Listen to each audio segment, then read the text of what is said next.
Namaste and welcome back to Waking Up with Mindful Serenity. Today I'm going to do something different. I've been waking up every morning with this semi-knot in my gut and contemplating why I do the things I do and why I'm here and why things are happening to this me, this human I call me. And I felt the need to come here. In fact, it was so strong, the compulsion, that I wasn't able to listen to my podcast in the morning, wasn't able to write in my blog or my devotional. I just felt this incessant need to come here and speak. I guess this mission, this little mission, if that's what you want to call it, that brings me here every day, brings me to my blog every day, brings me to the things that I'm studying and trying to understand, brings me to my writing. This mission is all about being honest and transparent, not just with the people around me, the people out there that I don't even know, whoever you are, thank you for joining, but with, more than anything, with the person I'm trying to be transparent with is this human. All these aspects of my own humanity that can be separated and individuated, it seems, into different compartments. I'm trying to be honest with myself. Why do I want to be honest with myself and therefore with the rest of the world? So that I do the thing that I believe we're all here to do, and that is to heal. Heal from whatever this thing is that we created that stands in the way of us experiencing who we truly are and why we're truly here. I'm trying to heal from this why me phenomenon that seems to be taking over my life so many moments of my day. I, for the most part, have done tremendous growth so far. I have, since the beginning, ever since I think I could think, have been on a quest to heal without even knowing that's what I was doing. I knew there was something there and I had to get past it because there was something more on the other side of that wall that I built. And it's been a struggle getting past that wall. But I felt it's a compulsive need to do that. And that's partly why I'm here, because I feel this compulsive need to heal. And this is all a part of my healing, because we heal when we help others to heal. We teach when we learn when we teach, They're all just double-sided coins, and we're playing both sides of the coin. So I want to heal from this, what this thing is that stands in front of me, and I need to understand it. But the thing that stands in front of me is this me, this idea I have of this me, this little persona I have created over the years and have gone to great effort to maintain and build and fancy up and, put the bling on it so others will notice it, or, push it into the shadow so others won't notice its flaws. Most of us have built up this me, and this me is in the way. So when I wake up every morning now with this knot in my gut, I realize it's like this me, a fur ball that I'm trying to cough up. It's so heavy lately. It's so... Why? Because I'm in the process of healing. Like, I am truly committed to healing. And I want it up, and it's coming up. The Shakti underneath it is pushing it up, and it feels like crap as it comes up. So much of this learning that I've done focused, especially if it was coming from others, focused on how wonderful it's going to feel to be liberated, to be free, to not be ruled by this little self any longer. But not much talks about the actual pain of the process, the dark night of the soul, how difficult it can be waiting for this to be out of us and out of the way. And of course, we can have a love-hate relationship with this me that we're trying to get rid of, this wall, this persona, this false sense of self, so that the real sense of self can come through. We can have a love-hate relationship with the little s, and we can beat it up quite a bit. I just want it out of me, get out of me, get out of me.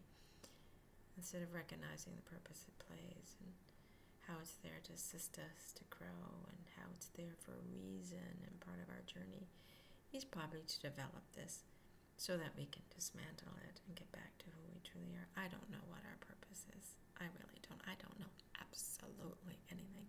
And the more I think I know, the more I realize I don't know anything. So when I wake up with this knot in my gut, I'm thinking about all the stuff I don't know. I'm thinking about this little me. I'm thinking about how badly I want to heal from it, how desperately I just want to feel peace, And then I look at my life and I see the challenges that are going on. Boom, bang, this, that. I'm seeing this person suffering and they want me to help them and I can't. See this person suffering, they want me to help them and I can't. I get pulled over here and pulled over there, pulled back here. And it's like, I don't know who I am. I don't know who I am. I don't know what this I am wants. I don't know where it's going. I can't think of the future anymore. What used to help this false identity of me to get by and to, have the pep for life and probably to let the Shakti flow through is hope. I was a dreamer and I always hoped for the future. I lived in the future. Things will be better if and when I get that, everything's going to be fantastic. And I just strive goal-centered with my to-do list towards those goals. That would be the whens and the ifs of my experience, all in the future. And then when I got those things, I needed another thing to go after. Because I wasn't happy with I wasn't happy with this false sense of self. I was running from it. Running from the pain and discomfort it was causing. Running from the triggers that were out there that might disturb it. Running from this idea that I wasn't enough as this me. And I'm not enough as this me. None of us are, because we're not this me. We're so much greater than that. And I've been struggling with that every single morning as I am in this part of my waking up. And it's painful. And it's heavy. And it's hopeless. And hopelessness is one of the things I learned in my short stint as a psychiatric nurse, that hopelessness is one of the chief signs of severe depression. You want to call this depression, you can call it depression, but it's not always there. I still have great appreciation for life. I have these moments when I'm just overwhelmed by the beauty around me. I just see it all. I see how wonderful this life is. I see, the beauty of it and the miraculous nature of everything around me. I'm still heavy. I tramp around heavy. Still being pulled back into this drama this little me depends on again and again. I have learned to objectify. I've learned to step back and witness and be the objective observer. And I can stay there for a great deal of my day. But sometimes the drama up here gets so loud and noisy, consciousness gets sucked right back into it. And I get heavy again. And I spin back and forth, but I'm so sick of being pulled back into this drama. I'm so sick of waking up as this little me contemplating how she's going to get through the drama.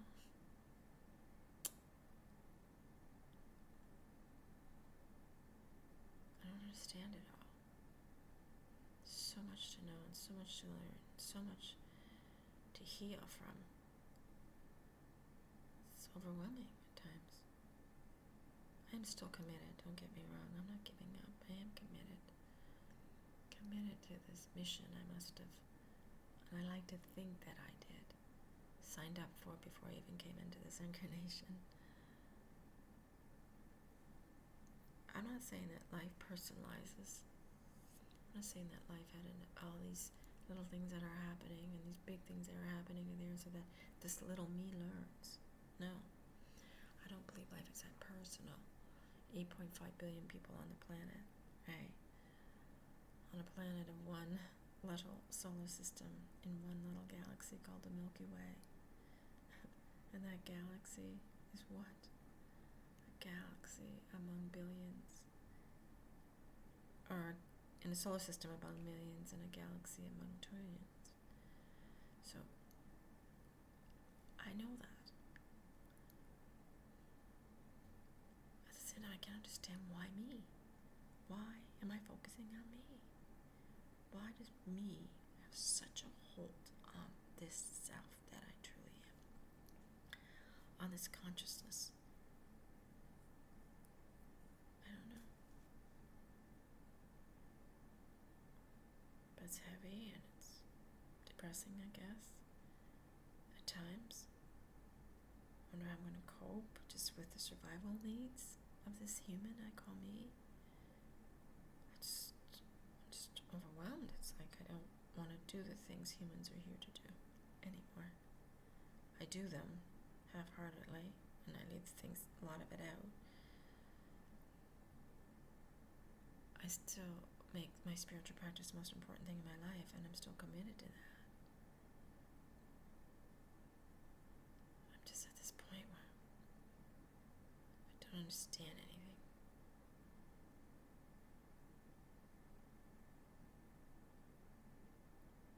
Yet I do.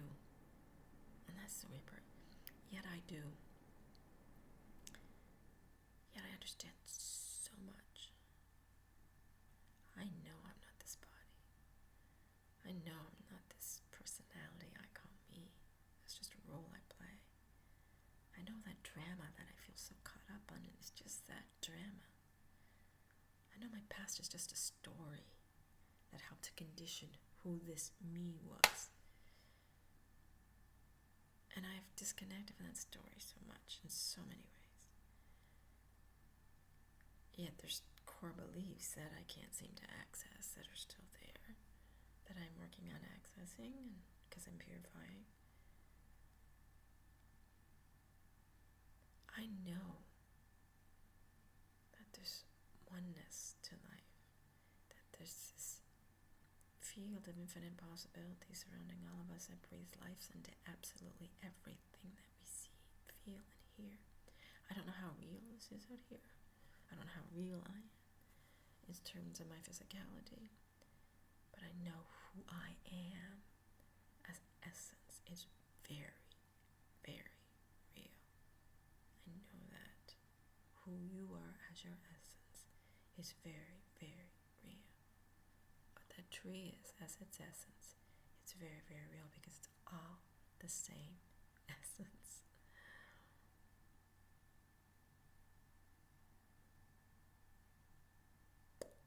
I don't know how to explain it. I don't know how to understand it. I don't know how to find peace, but I'm still find myself running internally, trying to get away from something. And I know I have to face it and deal with it and embrace it and honor it. But I still want to run. And that's what that knot is. It's like a little hamster wheel inside me, that I want to hop on and run away. Just get me doing something, anything that stops me from being this me. Because I know it's not who I am.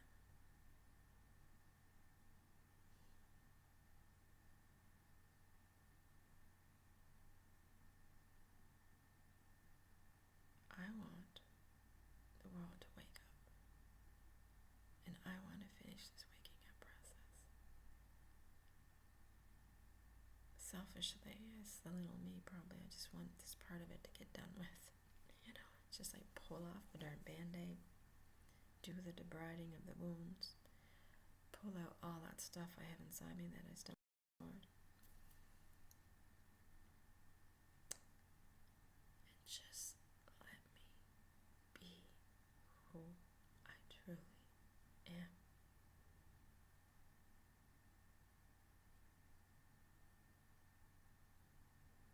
I want the suffering to end, and that's the selfish part of all this.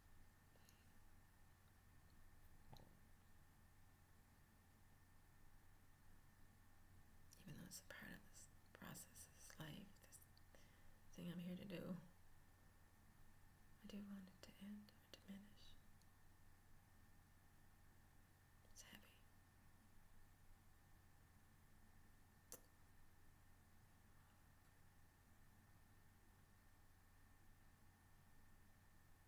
Where's the Shakti?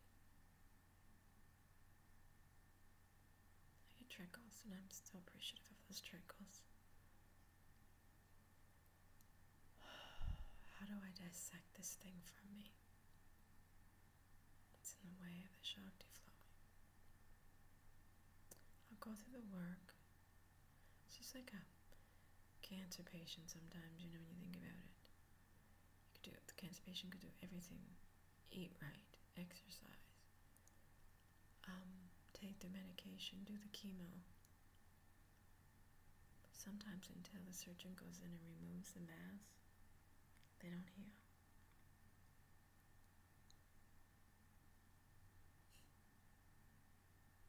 I'm asking a surgeon to go in and remove the mass because I don't know how to do this.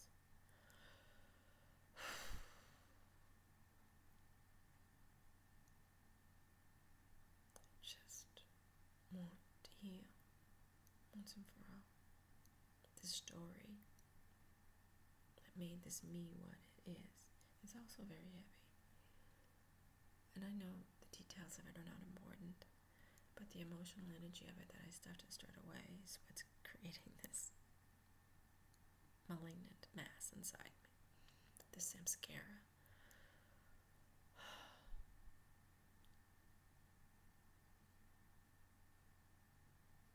Asking whatever forces out there created the universe that breathes life into everything, that is so much love,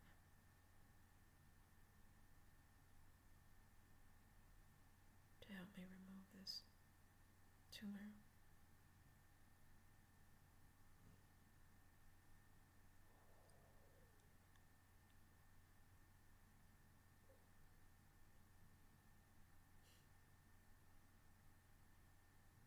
I'll keep doing the work, and I'm committed.